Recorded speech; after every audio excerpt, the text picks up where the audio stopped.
भोपाल से प्रस्तुत हैं प्रादेशिक समाचार। नमस्कार, समाचारों के साथ मैं जितेंद्र रघुवंशी। पहले मुख्य समाचार। केंद्र सरकार ने रेमडेसिविर इंजेक्शन का उत्पादन बढ़ाने का फैसला किया।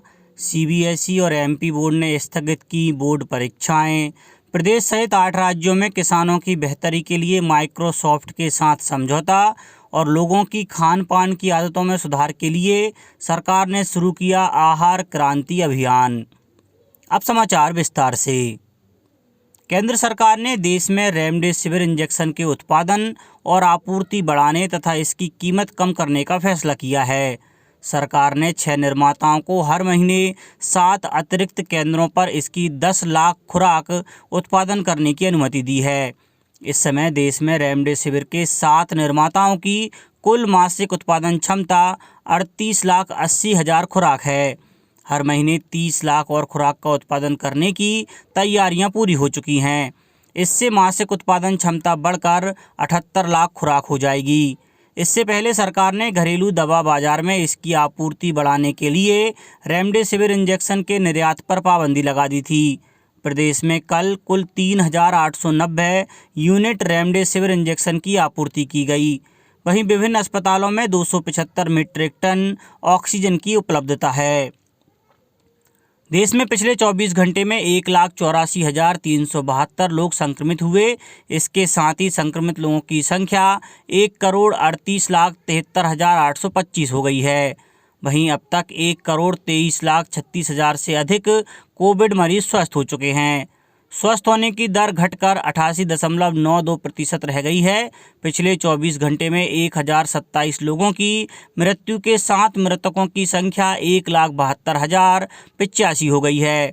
इस समय 13,65,000 कोविड रोगियों का इलाज चल रहा है। प्रदेश में टीका उत्सव के दौरान करीब 12 लाख लोगों को टीका लगाया गया। देश के साथ प्रदेश में भी 11 अप्रैल को महात्मा ज्योतिबा फुले की जयंती से कल बाबा साहेब अम्बेडकर की जयंती तक टीका उत्सव मनाया गया। पन्ना जिले में आज रात्रि 10 बजे से 22 अप्रैल की सुबह 6 बजे तक कोरोना कर्फ्यू लागू रहेगा। आगरमालवा सांसद महेंद्र सिंह सोलंकी ने कल जिला अस्पताल का निरीक्षण किया। जिले में कल 126 कोरोना पॉजिटिव मिले हैं। खंडवा में जिला स्तरीय क्राइसिस मैनेजमेंट ग्रुप की बैठक वन मंत्री डॉक्टर कुंवर विजय शाह की अध्यक्षता में संपन्न हुई। जबलपुर में नुक्कड़ नाटक के माध्यम से घनी बस्तियों और कॉलोनियों निवासियों को जागरूक किया जा रहा है। मंदसौर में 98 नए मरीज मिलने के बाद यहां प्रतिदिन शाम 6 बजे से सुबह 10 बजे तक कोरोना कर्फ्यू लागू रहेगा। मंडला और रीवा में 23 अप्रैल की सुबह 6 बजे तक के लिए कोरोना कर्फ्यू बढ़ाया गया है। यहाँ 69 नए संक्रमित मिले हैं। ग्वालियर में ई रिक्शा से जन जागरण किया जा रहा है। उज्जैन में कोरोना संक्रमण के 267 नए मामले सामने आए हैं। झाबुआ में 255, धार में 161, विदिशा में 177, शिवपुर में 5 नए मामले मिले हैं। शिवपुरी में 241 लोगों को कोविड के टीके लगाए गए। केंद्र सरकार ने सीबीएसई की 12वीं की बोर्ड परीक्षा स्थगित कर दी है और 10वीं की बोर्ड परीक्षा रद्द कर दी है। कोविड की मौजूदा स्थिति, स्कूलों के बंद होने और बच्चों की सुरक्षा के मद्देनज़र 12वीं की बोर्ड परीक्षाएं स्थगित कर दी गई हैं। 1 जून को स्थिति की समीक्षा के बाद 12वीं की परीक्षा के बारे में फैसला किया जाएगा।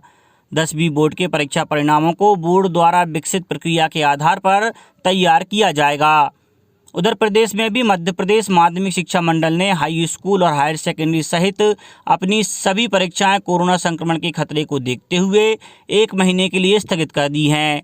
यह परीक्षाएं 30 अप्रैल और 1 मई से होने वाली थीं। मंडल के अनुसार अब यह परीक्षाएं जून के पहले सप्ताह से आरंभ होकर जून के अंतिम सप्ताह तक कराई जाएंगी।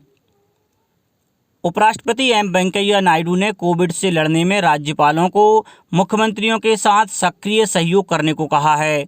उन्होंने कहा कि अधिक प्रभावी रणनीति तैयार करने में वे राज्य सरकारों का मार्गदर्शन कर सकते हैं। श्री नायडू ने प्रधानमंत्री नरेंद्र मोदी की उपस्थिति में कोरोना महामारी का सामना करने को लेकर राज्यपालों और उपराज्यपालों के साथ वीडियो कॉन्फ्रेंस के जरिए बातचीत में यह बात कही। श्री नायडू ने राज्यपालों को राज्य सरकारों के साथ काम करने और इसे जन आंदोलन बनाने का आह्वान किया। सरकार के प्रधान वैज्ञानिक सलाहकार प्रोफेसर के विजय राघवन ने लोगों के कल्याण और भलाई के लिए मानस ऐप की शुरुआत की है। मानस मस्तिष्क स्वास्थ्य और साधारण अवस्था संवर्धन प्रणाली का संक्षिप्त स्वरूप है, जिसे प्रधानमंत्री विज्ञान प्रौद्योगिकी और नवाचार सलाहकार परिषद ने राष्ट्रीय कार्यक्रम का दर्जा प्रदान किया हुआ है।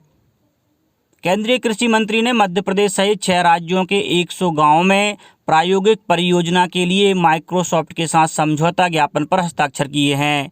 इस परियोजना के जरिए चुने गए गांवों में किसानों की बेहतरी के लिए विभिन्न कार्य किए जाएंगे, जिससे उनकी आय में बढ़ोतरी होगी। इससे किसानों की लागत मूल्यों में कमी आएगी और खेती-बाड़ी आसान होगी। फसलों की कटाई के बाद के प्रबंधन और वितरण सहित उन्नत और सुव्यवस्थित खेतीबाड़ी के लिए माइक्रोसॉफ्ट किसान इंटरफेस विकसित करेगा। पोषण के बारे में जनता में जागरूकता लाने के लिए सरकार ने आहार क्रांति अभियान शुरू किया है।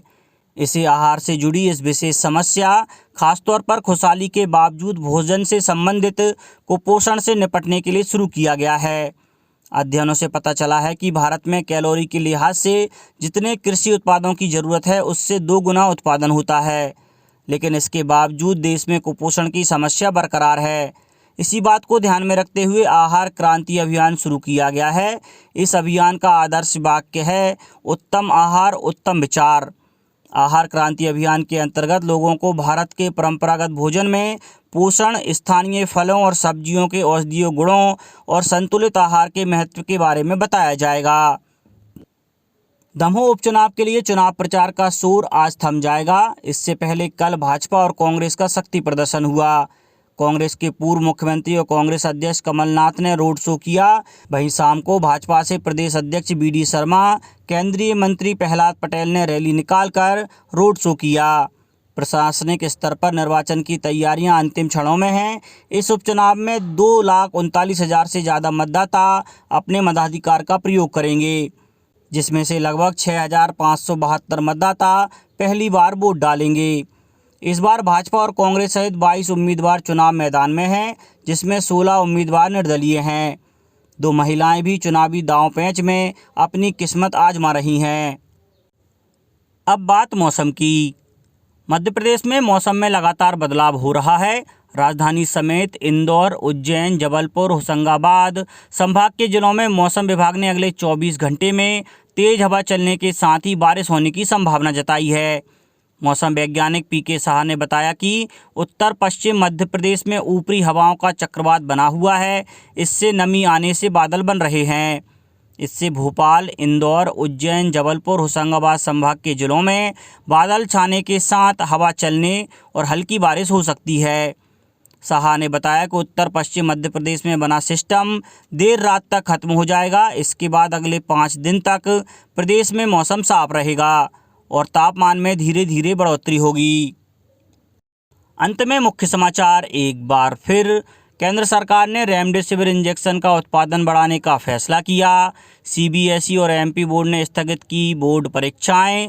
प्रदेश सहित 6 राज्यों में किसानों की बेहतरी के लिए माइक्रोसॉफ्ट के साथ समझौता और लोगों की खान पान की आदतों में सुधार के लिए सरकार ने शुरू किया आहार क्रांति अभियान। इस बुलेटिन में इतना ही। घर पर रहिए, सुरक्षित रहिए और सुनते रहिए प्रादेशिक समाचार। नमस्कार।